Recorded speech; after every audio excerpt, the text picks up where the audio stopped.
ನಮಸ್ಕಾರಗಳು. ನಾನು ಜ್ಯೋತಿ ಭಟ್. ಜ್ಯೋತಿ ಭಟ್ಸ್ ಪ್ರಪಂಚಕ್ಕೆ ಸ್ವಾಗತ. ಕುಂಬಳಕಾಯಿ ವಿಟಮಿನ್ ಎ, ಸಿ ಮತ್ತು ಇ ಹಾಗೂ ಪೊಟ್ಯಾಷಿಯಂ, ಅದು ಅಲ್ಲದೆ ಒಳ್ಳೆಯ ನಾರಿನಂಶ ಇರುವಂತಹ ಕುಂಬಳಕಾಯಿ ಎಲ್ಲರಿಗೂ ಪರಿಚಿತ. ಇದರಿಂದ ಸಾಂಬಾರು ಮಾಡುವುದು ಎಲ್ಲರಿಗೂ ಗೊತ್ತು. ಕಣ್ಣಿನ ಆರೋಗ್ಯಕ್ಕೆ, ರೋಗ ನಿರೋಧಕ ಶಕ್ತಿ ಹೆಚ್ಚಿಸುವುದಕ್ಕೆ ಕುಂಬಳಕಾಯಿ ಬಹಳ ಒಳ್ಳೆಯದು. ಹೃದಯದ ಆರೋಗ್ಯಕ್ಕೆ ಹಾಗೂ ಜೀರ್ಣಕ್ರಿಯೆಯನ್ನು ಹೆಚ್ಚಿಸಲು ಕೂಡ ಪರಿಣಾಮಕಾರಿ. ಹಾಗೆ ತೂಕ ಕಳೆದುಕೊಳ್ಳಲು ಇಚ್ಛಿಸುವವರಿಗೆ ಕುಂಬಳಕಾಯಿ ಒಳ್ಳೆ ಆಯ್ಕೆ. ಈ ಕುಂಬಳಕಾಯಿ ಉಪಯೋಗಿಸಿ ಒಂದು ಹೊಸ ರೆಸಿಪಿಯನ್ನು ಮಾಡೋಣ. ಇದಕ್ಕಾಗಿ ಒಂದು ಟೊಮೆಟೊ ಮತ್ತು ಒಂದು ಹಸಿಮೆಣಸನ್ನು ಸಣ್ಣದಾಗಿ ಕತ್ತರಿಸಿಟ್ಟುಕೊಂಡಿದ್ದೇನೆ. ಇದಕ್ಕೆ ಒಂದು 6 ಬೆಳ್ಳುಳ್ಳಿಯ ಎಸಳುಗಳು, ಹಾಗೆಯೇ 3 ಉದ್ದ ಮೆಣಸು, ಬ್ಯಾಡಗಿ ಮೆಣಸು ಅಂತ ಹೇಳ್ತಾರಲ್ಲ ಅದು. ಇದನ್ನು ಸ್ವಲ್ಪ ಬಾಣಲೆಯಲ್ಲಿ ಹಾಕಿ ಎಣ್ಣೆ ಅದು ಏನು ಹಾಕದೆ ಡ್ರೈ ಆಗಿ ಸ್ವಲ್ಪ ಚೆನ್ನಾಗಿ ಹುರಿದುಕೊಳ್ಳಿ.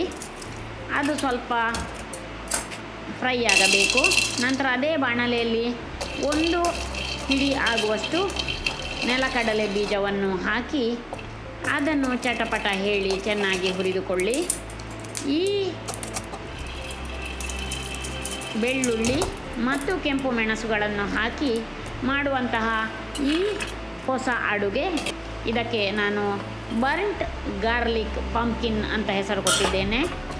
ಈ ಹುರಿದಿಟ್ಟುಕೊಂಡಂತಹ ಮಸಾಲೆಯನ್ನು ಹಾಗೂ ನೆಲಕಡಲೆಯನ್ನು ಈ ಥರ ಕುಟ್ಟಾಣಿಯಲ್ಲಿ ಕುಟ್ಟಿ ಸ್ವಲ್ಪ ಪುಡಿ ಮಾಡಿಕೊಳ್ಳಿ. ಅದು ಸ್ವಲ್ಪ ದೊರಗು ಹುಡಿಯಾಗಿರಲಿ. ನೋಡಿ, ಈ ಥರ ಆದರೆ ಸಾಕು.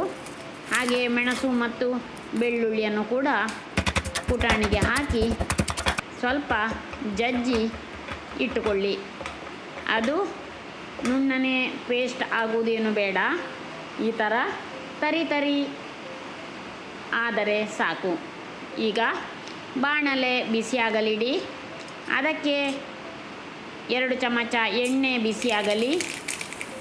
ಈಗ ಅದಕ್ಕೆ ಸಾಸಿವೆ 1 ಚಮಚ, ಜೀರಿಗೆ 1 ಚಮಚ. ಅದು ಸಿಡಿದ ಮೇಲೆ ಕಾಯಿ ಮೆಣಸು ಹೆಚ್ಚಿಟ್ಟುಕೊಂಡದ್ದು ಇದನ್ನು ಸ್ವಲ್ಪ ಕೈಯಾಡಿಸಿದ ಮೇಲೆ ತರಿಯಾಗಿ ಜಜ್ಜಿಟ್ಟುಕೊಂಡಂತಹ ಬೆಳ್ಳುಳ್ಳಿ ಮತ್ತು ಕೆಂಪು ಮೆಣಸಿನ ತರಿಯನ್ನು ಅರ್ಧ ಈ ಒಗ್ಗರಣೆ ಮೇಲೆ ಹಾಕಿ ಮತ್ತೊಂದು ಸ್ವಲ್ಪ ಹಾಗೆ ತೆಗೆದಿಟ್ಟುಕೊಳ್ಳಿ. ಈಗ ಇದನ್ನು ಸ್ವಲ್ಪ ಪರಿಮಳ ಬರುವಂತೆ ಹುರಿದುಕೊಂಡು ಒಗ್ಗರಣೆ ತಯಾರು ಮಾಡಿಕೊಂಡು ಈಗ ಅದಕ್ಕೆ ಸಿಪ್ಪೆ ತೆಗೆದು ಹೆಚ್ಚಿಟ್ಟುಕೊಂಡಂತಹ ಕುಂಬಳದ ತುಂಡುಗಳನ್ನು, ಹೋಳುಗಳನ್ನು ಹಾಕಿ ಈಗ 1-2 ಸತಿ ಸಟ್ಟುಗದಿಂದ ತಿರುಗಿಸಿ ಸ್ವಲ್ಪ ಫ್ರೈ ಮಾಡಿಕೊಳ್ಳಿ. ಈಗ ಮೇಲಿನಿಂದ ಅರ್ಧ ಚಮಚ ಅರಶಿನ ಹುಡಿ, ಹಾಗೆಯೇ ಖಾರಕ್ಕೆ ಬೇಕಾದಂತೆ ಅಚ್ಚ ಖಾರದ ಪುಡಿ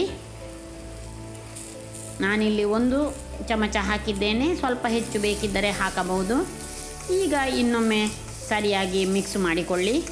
ಈಗ ನೋಡಿ, ಈಗ ನಾವು ಇದನ್ನು ಬೇಕಿದ್ದಷ್ಟು ಉಪ್ಪು ಕೂಡ ಸೇರಿಸಿಕೊಳ್ಳಿ. 1 ಚಮಚ ಸರಿಯಾಗುತ್ತದೆ. ಇದು ಹದ ಸೈಜಿನ ಪಂಪ್ಕಿನ್.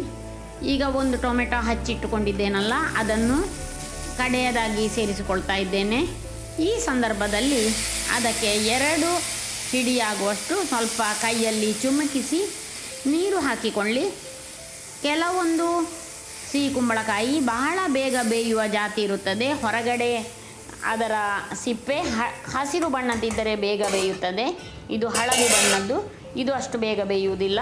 ಹಾಗೆ ಅದು ಯಾವ ಜಾತಿಯದ್ದು ನೋಡಿಕೊಂಡು ನೀರನ್ನು ಸ್ವಲ್ಪ ಚುಮುಕಿಸಿ 1-2 ಸರ್ತಿ ಸಟ್ಟುಗದಿಂದ ತಿರುಗಿಸಿ ಇದನ್ನು ಚೆನ್ನಾಗಿ ಬೇಯುವ ತನಕ ಸ್ವಲ್ಪ ಕೈಯಾಡಿಸಿ ಸಣ್ಣ ಉರಿಯಲ್ಲಿ ಮುಚ್ಚಿ ಬೇಯಿಸಿ. ಬೇಯಲಿಲ್ಲ ಎಂದಾದರೆ ಪುನಃ ಇನ್ನೊಮ್ಮೆ ನೀರು ಚಿಮುಕಿಸಬಹುದು. ನೀರು ಒಮ್ಮೆಗೆ ಹೊಯ್ದು ಬೇಯಿಸಿದರೆ ಇದಷ್ಟು ರುಚಿಯಾಗುವುದಿಲ್ಲ. ಈ ಥರ ಮಾಡಿದರೆ ನಮಗೊಂದು ಬೆಳ್ಳುಳ್ಳಿಯ ಪರಿಮಳ ಹಾಗೆಯೇ ಸಿಹಿ ಕುಂಬಳದ ಗುಣ ನಮಗೆ ಸಿಗುತ್ತದೆ. ಇದು ಚಪಾತಿಗೆ, ಅನ್ನಕ್ಕೆ ಎಲ್ಲದಕ್ಕೂ ಸರಿಯಾಗಿ ಹೊಂದುವಂಥದ್ದು. ಈಗ ನೋಡಿ ಹೋಳುಗಳು ಚೆನ್ನಾಗಿ ಬೆಂದಿದೆ. ಈಗ ನಾವು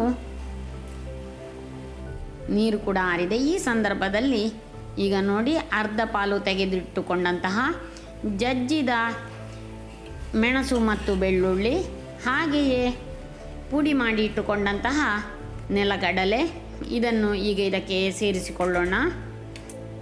ಹಾಗೆಯೇ ಹಚ್ಚಿಟ್ಟುಕೊಂಡಂತಹ ಕೊತ್ತಂಬರಿ ಸೊಪ್ಪು ಹಾಕಿ, ಬೇಕಿದ್ದರೆ ಈ ಸಂದರ್ಭದಲ್ಲಿ ಅರ್ಧ ಗಡಿ ನಿಂಬೆ ಹಣ್ಣಿನ ರಸವನ್ನು ಬಿಡಬಹುದು. ಈಗ ರುಚಿಕರವಾದ ಸಿಹಿ ಕುಂಬಳಕಾಯಿ ಬರ್ಂಟ್ ಗಾರ್ಲಿಕ್ ಪಲ್ಯ ರೆಡಿ ಆಯಿತು. ಇದನ್ನು ಇವತ್ತು ನಾವು ರಾಗಿ ಚಪಾತಿ ಜೊತೆ ಎಂಜಾಯ್ ಮಾಡಿದೆವು. ನೀವೊಮ್ಮೆ ಟ್ರೈ ಮಾಡಿ. ಈ ಹೊಸ ಅಡುಗೆ ಹೇಗಿತ್ತು ಕಮೆಂಟ್ ಮೂಲಕ ತಿಳಿಸಿ. ನೋಡಿದ್ದಕ್ಕಾಗಿ ಧನ್ಯವಾದಗಳು. Thank you for watching.